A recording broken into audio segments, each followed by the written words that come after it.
Temаны жазабыз. Алгач числону жазабыз. 9 айдын 15-и. Темамыз эркек кыз. Биз жазуу жазып жатканда О, Ö, U, Ü, N, ın тамгаларына көңүл бөлүп жазабыз. Эгер мен Ü менен айтсам, силер Ü тамгасын жазасыздар. У менен айтса, У тамгасын жазасыз.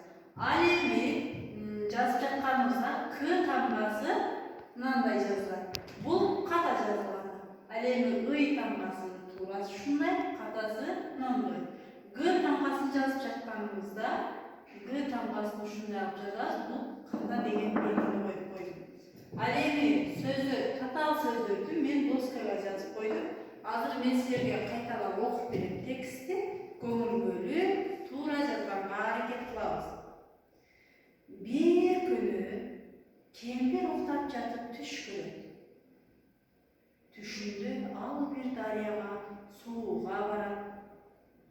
Чакаларына суу толтуруп, кайра кайтып келе жатса, жолдо бир кызыл алма жаткан болот. Ал алманы алып, чөнтөгүнө салат да, үйүнө алып барып абышкасы экөө бөлүп жешет. Alma аябай таттуу экен. Арадан күндөр өтөт. Баягы кемпир кыз төрөйт. Кыз кичинесинен эле өтө акылдуу болот. Аны алышка кемпир эркелетишип, эркек кыз деп ат коюшту. Мен азыр силерди текст менен тааныштырдым. Мен окуп жатканда тынымды көбүрөөк койсом, ал жерге чет коесуңар. Андан кийин жаңы сөз менен баштап жазасыңар. Ал эми азыраак тыным жасаганга ал жерге бүтүр белгисин коесуңар. Кана эмесе баштадым.